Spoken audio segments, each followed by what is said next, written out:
Una mattina mi sono alzato, oh vela ciao, vela ciao, vela ciao, ciao, ciao. Una mattina mi sono alzato e ho trovato l'invasor, un partigiano, portami via. Oh vela ciao, vela ciao, vela ciao, ciao, ciao, partigiano, portami via, che mi sento di morire. Une partie d'entre nous, on est évidemment des militants politiques, des militants communistes et révolutionnaires. Et à la sortie du 5e congrès du NPA, eh bien, ce qui était l'une des plateformes, qui était la plateforme C, mais avec de manière plus large, on a continué le congrès et un certain nombre de délégués qui sont restés dans le cadre du congrès et qui ont élu une direction pour le NPA.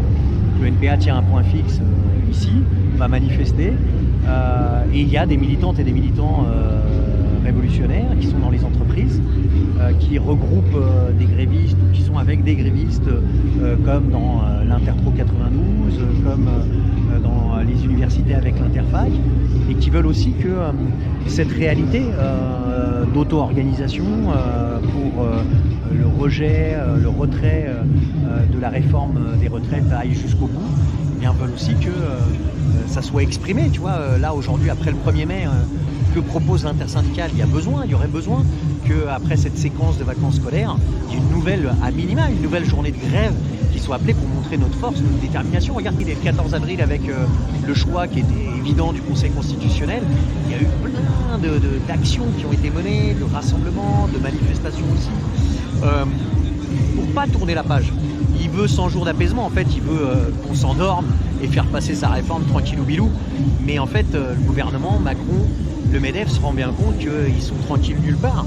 Et donc aujourd'hui, c'est normal pour nous à la fois que le NPA en tant que tel soit présent, d'autant plus pour le 1er mai qui est la journée internationale des travailleurs et des travailleuses, mais aussi que les formes d'auto-organisation qui existent aujourd'hui, comme les assemblées générales interprofessionnelles, expriment l'envie, le besoin, la nécessité, y compris l'engagement de le faire par soi-même, de continuer la bagarre en mai. Seppellire lassù in montagna, oh vela ciao, vela ciao, vela ciao, ciao, ciao, seppellire. On n'envisage pas autre chose que la victoire, c'est-à-dire le retrait du projet de loi sur les retraites. C'est un mouvement en fait qui est historique, il est dit. Quand on dit profondeur, c'est-à-dire que les travailleurs, les travailleuses, la jeunesse, malgré le fait que le Conseil constitutionnel ait voulu siffler la fin du match, malgré le fait que Macron ait promulgué ça dans la nuit de vendredi à samedi, entre le 14 et le 15 avril, pour hâter, pour montrer en fait qu'il n'y avait aucune option, les gens continuent à se mobiliser. Et ils se mobilisent contre les retraites, mais on le sentait déjà, hein, il y avait dans le souffle des mobilisations contre les retraites, il y avait des grèves sur les salaires. On voit bien que ce qui est remis en cause, c'est bien plus large. Rien n'est facile, mais il y a le jus, il y a la volonté pour poursuivre en mai. Et nous, c'est la première des choses qu'on a envie de dire. Il faut qu'on impose une date de grève à la fin de cette séquence de vacances qui se termine avec le 8 mai. À partir du 9 mai, il n'y aura plus de zones en vacances sur le territoire hexagonal. Donc il faut que le 11, ce qui serait logique, le 11 mai, il y ait un appel à la grève, à manifester sur tout le territoire. Et que ça réenclenche, pas juste le fait d'aller chercher Macron ou ses ministres, mais que ça réenclenche y compris le besoin des manifestations de masse, que ça réenclenche y compris la question de la grève, ça réenclenche en fait la combinaison de ce qui va nous permettre de gagner, à la fois les grèves, les manifs et ces actions qui sont des actions d'éclat. Donc nous on est confiants parce que ce mouvement, on parle beaucoup de gilet jaunisation, mais en fait il peut durer sur le temps. Parce qu'en fait aujourd'hui remettre en cause le monde qui nous serve, c'est Macron et le MEDEF, et c'est quelque chose qui est d'actualité et qui n'a pas de date de péremption avec la discussion au Parlement ou la discussion au Conseil constitutionnel. Et ça, si vraiment on s'en convainc et qu'on arrive à le mettre en œuvre, bah, c'est le gouvernement qui est bien dans la merde. Et au bout d'un moment, tu vois bien, il n'arrive même pas en fait à dérouler l'ensemble de sa politique. Il est obligé de reporter sur la loi Darmanin. Il a été aussi sur la question de la sécurité sociale et de l'assurance chômage, obligé de mettre des pauses. Il voit bien qu'il est en difficulté. Ça fait même pas un an qu'il est aux affaires, là, Macron. Donc, si on poursuit ça, il peut se retrouver dans la situation de ne pas avoir d'autre choix pour justement avoir cet apaisement que de retirer le projet de loi. Et ça serait une victoire énorme pour notre camp. Ce qu'il faut surtout, c'est que Macron dégage sa politique et le MEDEF. Et il ne faut pas qu'il nous mette en fait en place quelqu'un qui en réalité mènerait une politique identique ou pire. En fait, ce qu'on a besoin aujourd'hui, c'est d'en finir avec les 30-40 ans de politique antisociale et raciste et réactionnaire qui ont été menées par les gouvernements successifs et qui font que aujourd'hui on soit dans la situation de vie et d'existence qui est la nôtre. Et donc, oui, il sent bien qu'en fait, c'est sa place qui est quand même en jeu. On a vu au Stade de France, le mec il est obligé de se cacher pour saluer les joueurs. Enfin, c'est 1001 arguties pour en fait pouvoir sortir de chez lui, quoi. Donc il voit bien qu'il est sur la sellette. Le principe même de l'Assemblée Générale Interprofessionnelle, c'est de regrouper, quel que soit le syndicat, syndiqué ou non, mais quel que soit le secteur, sur un même périmètre, tous ceux et toutes celles qui veulent lutter, qui sont en grève.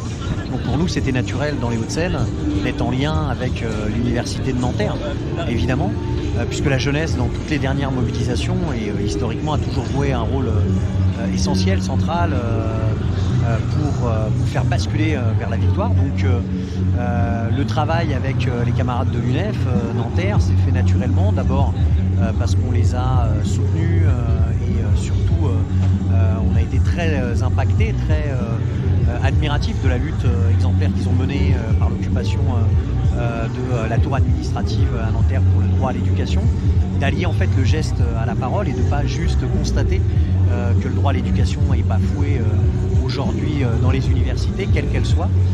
Ils ont défendu un principe popularisé très largement, un principe qui était celui du droit à l'éducation, quelle que soit la fac ou la filière de son choix.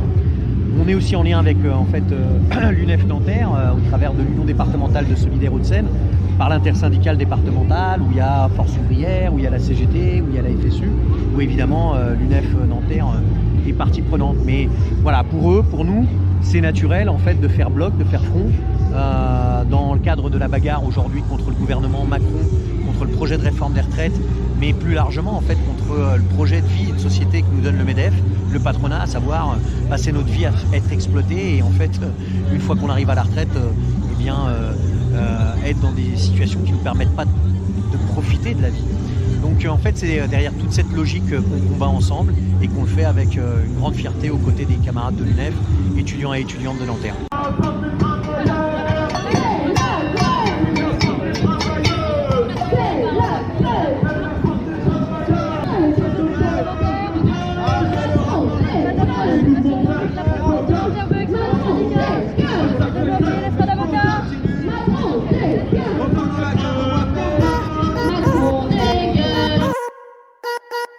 Le cri des poètes, de ceux qui manifestent, celui des révoltés, le cri des troubles faits, le cri qui les dérange, celui qui les inquiète, celui qui les accuse, celui qui les conteste, le cri qui les empêchera de dormir, celui qui effacera leur dédain et leur sourire, le cri des nôtres, celui des anonymes, le cri du peuple, le cri des victimes, le cri strident pour briser le silence, le cri révolutionnaire pour bouger les consciences, le cri de colère des damnés de la terre, celui des familles qui ont perdu un frère, nous les petits gens, les bâillonnés, les sans-voix, nous les moins que rien, les broyés, les sans-droits de Gaza, de Oné ou de Tunis, on crie pour exiger justice. On est 9 militants de l'UNEF Nanterre et aussi militants au NPA que le président de la fac de Nanterre veut exclure, dégager tout simplement. Vous savez, aujourd'hui en France, pendant le mouvement social, on a fermé des facs pour empêcher que les étudiants tiennent des assemblées générales à plusieurs reprises. On a envoyé la police sur des blocages d'universités. On a envoyé des vigiles sur des blocages d'universités. On a gazé des étudiants, frappé des étudiants, arrêté des étudiants. On a mis en place le distanciel pour contourner la grève. Et bien maintenant, si on veut tenter d'exclure ceux et celles qui ont organisé les blocages, organisé les piquets, organisé la confrontation et qui vont continuer à le faire. Il y a une génération qui est en train de se forger dans cette lutte et dans celles qui ont eu lieu ces dernières années. Et les présidents de fac, le ministère sont extrêmement inquiets par ça. Et donc ils veulent nous dégager, qu'on soit plus étudiants, pour qu'on puisse plus aider à l'organisation et à la défense du milieu étudiant dans la recherche de ses intérêts et dans son combat pour un meilleur monde contre ce système capitaliste. Et bien à Nanterre, c'est exactement ça qu'on est en train de vivre. Monsieur Javel Amboni, qui est un politicien de gauche, et sa clique, soutenue par des pseudo-syndicats de la fac, veut nous dégager pour en fait affaiblir le milieu étudiant de la fac. Parce que nous, à la fac de Nanterre, depuis des années, l'année dernière, on a mené une énorme lutte pour le droit d'étudier. On a réussi à inscrire plus de 75 étudiants. Ça a été très très dur. Ça a impliqué en fait une occupation de 9 mois sur la fac. Cette année, on a organisé les blocages, les assemblées générales avec des centaines d'autres étudiants. Ça a été un succès, une très belle mobilisation qui est encore en cours. On se bat contre la suppression de moyens à la fac, pour la défense d'un calendrier universitaire de qualité, des bonnes conditions d'études. Et pour cette raison-là, ils veulent nous dégager. Et ben, on appelle à la solidarité la plus large. Parce que si demain, ils arrivent à exclure des représentants étudiants, des élus étudiants, parce que nous, on est le syndicat majoritaire de l'université élu dans les instances à plus de 50%. S'ils nous dégagent, nous, c'est derrière pour déglinguer tous les autres étudiants qui ne sont pas organisés, qui ne sont pas syndiqués, et pour s'attaquer à toutes les organisations étudiantes. Et s'ils commencent à Nanterre, ils le feront partout ailleurs. Donc c'est un enjeu de tout le mouvement social d'empêcher cette exclusion, d'obtenir la relaxe. Et le premier pas, c'est de nous donner de l'argent, parce qu'on doit payer des frais d'avocat, beaucoup, 20 000 € au minimum, ce qu'on a estimé pour tous les frais d'avocat, et aussi de venir nombreux au rassemblement qui aura lieu courant mai, devant la section disciplinaire qui se tiendra à Marne-la-Vallée, pour aller obtenir tout simplement l'abandon des poursuites et la relaxe. En plus, dans une procédure qui est totalement illégale, parce qu'en fait, ils n'ont pas respecté le contradictoire, ils nous ont pas communiqué les pièces dans les bons temps, ils ont dépaysé en fait le jugement dans une autre juridiction alors qu'il n'y a aucun motif justifiable pour le faire. Il va y avoir des procédures judiciaires pour contester ça. On attend l'arrivée de la convocation. Il n'y a pas de raccourci. C'est dans les révoltes, dans les révolutions, dans les mouvements de masse que s'est construit le progrès social. C'est pas dans la voie institutionnelle, c'est pas dans les urnes. Les acquis qu'on a n'étaient dans aucun programme électoral.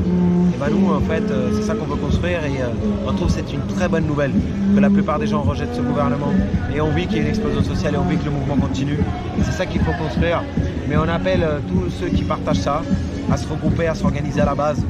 Aujourd'hui, en fait, pour décider de son avenir, il faut constituer des assemblées générales, il faut constituer des cortèges interprofessionnels, il faut aller au-delà de nos boutiques sectorielles, syndicales, politiques et construire des cadres d'auto-organisation du monde du travail et de la jeunesse. C'est là où va s'exercer notre pouvoir et c'est ça qu'on doit mettre en place. Moi, je trouve que le droit à la révolte, il est légitime lorsqu'il y a un tel niveau d'injustice. Et donc, je ne me désolidarise pas de tous les moyens d'action qui existent. Nous, on a toujours, on le pense très fortement, que c'est par la grève générale et le nombre qu'on les fera plier. Mais la colère et la légitimité de s'exprimer par tous les moyens que ceux et celles qui la portent veulent mener. Et donc, on est un mouvement surtout déterminé, convaincu et qui veut gagner. Et pour ça, il ne faut pas opposer les moyens d'action, mais au contraire, voir comment ils se combinent, parce que ce système, il est extrêmement violent. Une violence sociale qui licencie, qui empêche les gens de finir leur fin de mois, qui brave le droit d'étudier, le droit de pouvoir décider sur sa vie. Et ça, c'est détestable, c'est horrible, c'est frustrant. Et en plus, lorsque tu le contestes, tu te fais réprimer par une violence policière incroyable. Le cri des poètes, de ceux qui manifestent, celui des révoltés, le cri des troubles faits, le cri qui les dérange, celui qui les inquiète, celui qui les accuse, celui qui les conteste, le cri qui les empêchera de dormir, celui qui effacera leur dédain et leur sourire, le cri des nôtres, celui des anonymes, le cri du peuple, le cri des victimes, le cri strident pour briser le silence, le cri révolutionnaire pour bouger les consciences, le cri de colère des damnés de la terre, celui des familles qui ont perdu un frère, nous les petits gens, les bâillonnés, les sans-voix, nous les moins que rien, les broyés, les sans-droits de Gaza, de Oné ou de Tunis, on crie pour exiger justice. Una noche fría, todo arderá. Pas serein là le gouvernement, hein. On voit bien que les manifestations elles sont massives, elles sont historiques. Ça fait quand même 4 mois. C'est un mouvement d'ampleur qui est historique. Ça a été, je sais même pas si ça a déjà existé dans l'histoire, un mouvement qui perdure dans le temps, qui se déploie, avec aussi un acquis et un gain politique, dans le sens où en fait ça va au-delà de la bataille contre la réforme des retraites. Ça va vraiment sur un truc général de la politique du gouvernement qui est au service d'une petite minorité du patronat, qui a détruit nos services publics, qui aujourd'hui veut réprimer, prépare des lois sur les projets de loi Darmanin anti-immigration. prolifération des projets sociaux dégueulasses, que ce soit sur les facs, le secteur public, mais on voit bien qu'ils sont en train de détricoter la santé, l'éducation, etc. Et donc c'est tout ça aujourd'hui qui a mené tous ces gens qu'on voit défiler dans la rue, mais même depuis 4 mois.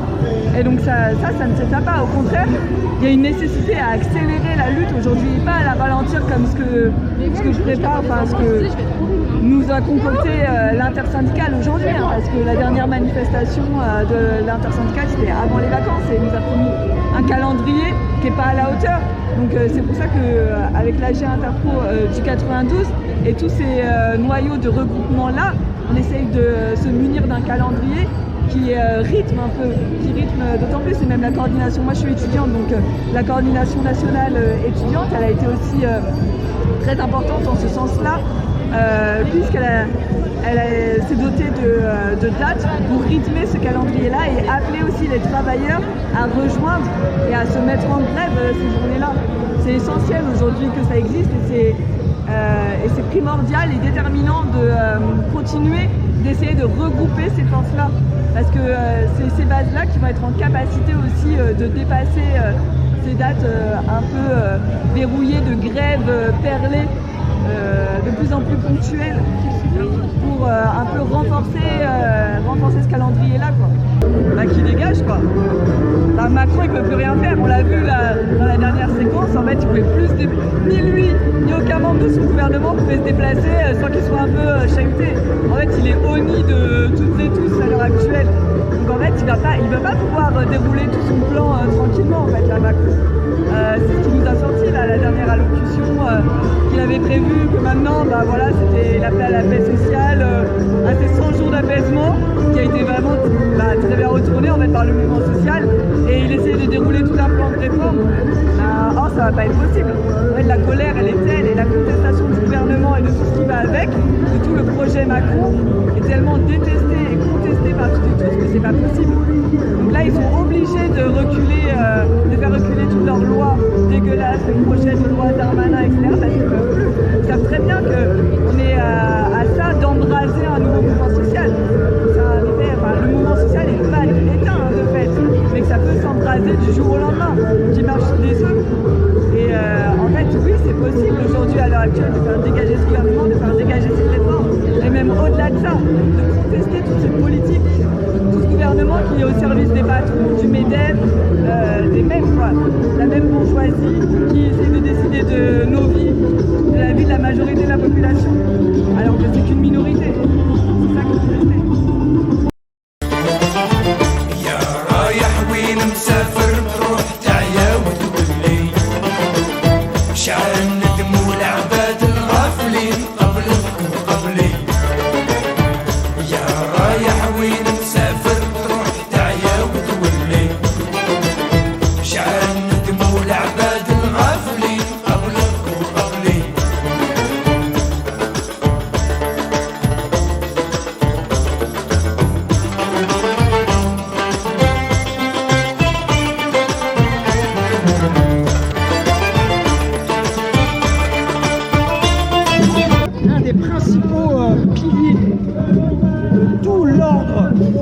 capitaliste impérialiste sur lequel repose le monde.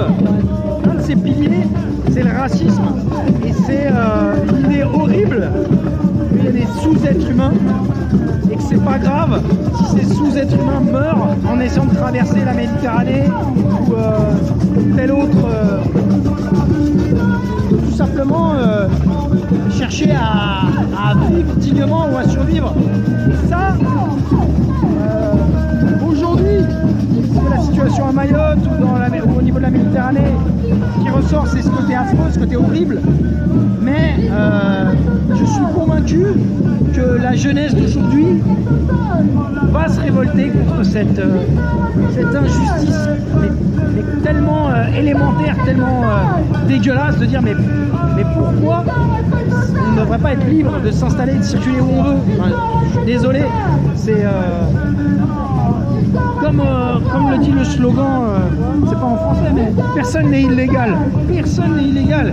Et les plus grands héros aujourd'hui, c'est quelque part ces migrants qui, au péril de leur vie, réussissent. Il faut avoir un courage incroyable pour quitter ta famille, ton pays, et pour aller souvent trouver une situation qui est difficile et souvent d'expédier de l'argent, de faire survivre toute une communauté de là d'où tu viens. Et moi, ce que je pense, c'est que les migrantes et les migrants, les travailleuses et les travailleurs migrants sont parmi les plus courageux, ceux qui jouent le rôle le plus important, y compris dans les sociétés où ils arrivent. Aujourd'hui en France, il y a toute une série d'industries, de secteurs d'activité qui ne tourneraient pas sans les travailleuses et les travailleurs migrants. Et si nous, les mouvements de lutte, le mouvement ouvrier, le mouvement social, on était en capacité de les organiser à nos côtés, ils représenteraient une force énorme. Et je pense que ces injustices, comme on en voit à Mayotte, ces tentatives d'expulser, de détruire des bidonvilles, c'est pareil. Ils peuvent avoir des succès éphémères, mais jamais ils réussiront à empêcher les gens ordinaires de se battre pour une vie meilleure. Jamais. C'est depuis 4 mois, ça montre que ce qui est possible, c'est pas seulement d'obliger Macron et le gouvernement à retirer une loi. Là, ce qu'on a vu, c'est qu'il y a une majorité de la population, du monde du travail et de la jeunesse en particulier, qui aspire à une bagarre contre Macron, contre son gouvernement, plus généralement contre ses commanditaires, c'est-à-dire le MEDEF. Et aujourd'hui, il y aurait le potentiel pour une grève générale qui aille beaucoup plus loin que simplement faire retirer une loi, mais qui oblige Macron et son gouvernement à dégager et à remettre en cause le pouvoir de direction de l'employeur, c'est-à-dire la capacité des patrons à décider de faire la pluie et le beau temps dans l'entreprise et dans la société. Moi, je pense qu'on n'a jamais eu autant de monde qui était dans une situation d'opposition à l'ordre existant et disponible pour se battre, toutes et tous ensemble. Mais encore faut-il qu'il y ait un plan d'action, un plan de bataille. C'est là où on a un problème. Il faut que celles et ceux qui veulent cette mobilisation générale, cette grève générale, se voient, se rencontrent, ils discutent. Bon bah maintenant, quand est-ce qu'on s'y met toutes et tous ensemble? Quand est-ce qu'on descend toutes et tous en même temps dans la rue et qu'on y reste jusqu'à la victoire? C'est ça la clé de la situation, je dirais. On a arraché par nos luttes depuis plusieurs siècles des avancées, des droits. La vraie locomotive de l'histoire, c'est la révolution. La révolution, à la rigueur, la grève générale, c'est la peur de la révolution qui fait lâcher des concessions aux classes dirigeantes. Mais le cœur du pouvoir, c'est-à-dire le pouvoir de décider comment on utilise les moyens de production, d'échange, de communication, ça reste entre les mains d'une infime minorité. C'est ça qu'il faut leur arracher les mains. Le vrai pouvoir de décision, la vraie démocratie, si je puis dire, ce serait le pouvoir de décider ensemble de ce qu'on fait, de tout ce qui sert à fabriquer, à faire nos moyens d'existence. C'est pas normal que Google contrôle Internet. C'est pas normal que Total et quelques grandes compagnies contrôlent les moyens de fabriquer l'énergie qui nous fait tous vivre. Qui nous fait toutes et tous vivre, on devrait le contrôler toutes et tous ensemble. C'est ça la vraie démocratie. C'est le pouvoir aux travailleuses et aux travailleurs. La répression, il y en a beaucoup, mais ça montre qu'il y a lutte. Il n'y a pas répression sans qu'il y ait lutte. Et d'un certain point de vue, le fait qu'il y ait répression, ça montre qu'ils ont peur de nous. S'ils n'avaient pas peur de nous, ils nous ignoreraient, ils nous ignorent pas. Ils savent très bien qu'il y a une aspiration à une lutte générale, à la fois générale dans sa participation et générale dans ses objectifs. C'est l'état d'esprit aujourd'hui qu'il y a dans une bonne partie de la jeunesse et du monde du travail. Ils en ont peur, ils ont raison. On a tendance à croire que le pouvoir est invincible. Non, c'est vrai, les policiers, les patrons, c'est des gens en chair et en os. Et trop souvent, on est victime quand même d'un complexe d'infériorité. Et en fait, nous autres, les travailleurs, en fait, on est plein de ressources, plein d'intelligence, plein de capacités. Et si on met ces... On a des défauts, bien sûr, mais en s'organisant ensemble, on peut réussir à les surmonter. Et les flics, on va les fatiguer et on va les battre. Parce que, comment dire, aucune dictature n'est éternelle. Aucune dictature n'est éternelle. Ils peuvent essayer de nous empêcher de manifester, de nous empêcher de nous battre. Ils n'y arriveront pas. Ils n'y arriveront pas. Ce qui va être vraiment décisif, je reviens sur un petit peu ce que je disais tout à l'heure, le potentiel pour changer le monde, il est là, quelque part. Le monde, c'est nous qui le faisons déjà fonctionner, mais au bénéfice d'une toute petite minorité.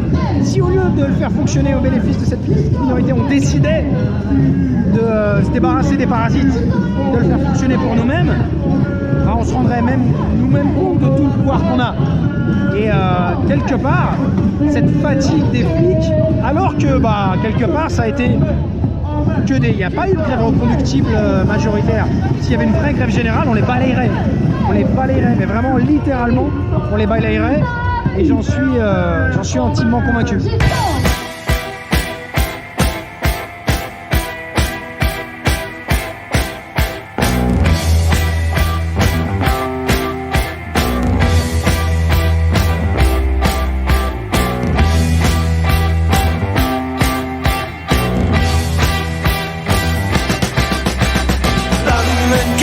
To the faraway towns, now war is declared and battle come down. London calling to the underworld, come out of the cupboard, you boys and girls. London calling, now don't look to us, phony Beatlemania has bitten the dust. London calling, see we ain't got no swing except for the rain and the truncheon thing. The ice age is coming, the sun's zooming in, meltdown expected, the wheat is going thin, engines stop running, but I have no fear, cause London is drowning. I live by the river, to the imitation zone, forget it brother, you can go it alone. London calling to the zombies of death, quit holding out and draw another breath. London calling, and I don't wanna shout, but while we were talking, I saw you nodding out. London calling, see we ain't got no hide, except for that one with the yellowy eyes. The ice age is coming, the sun's zooming in, engines stop running, the wheat is going thin, a nuclear error, but I have no fear, cause London is drowning. I live by the river.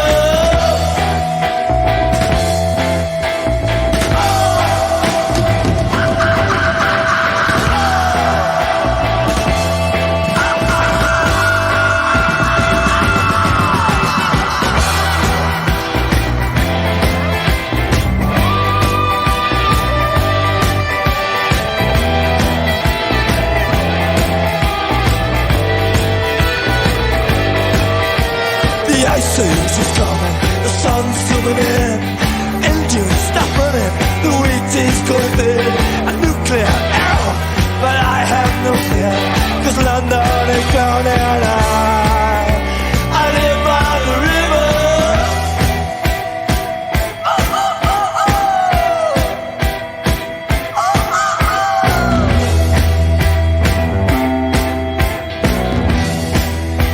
Now get this. London calling, yes, I was there too. And you know what they said? Well, some of it was true. London calling at the top of the dial. And after all this, won't you give me a smile?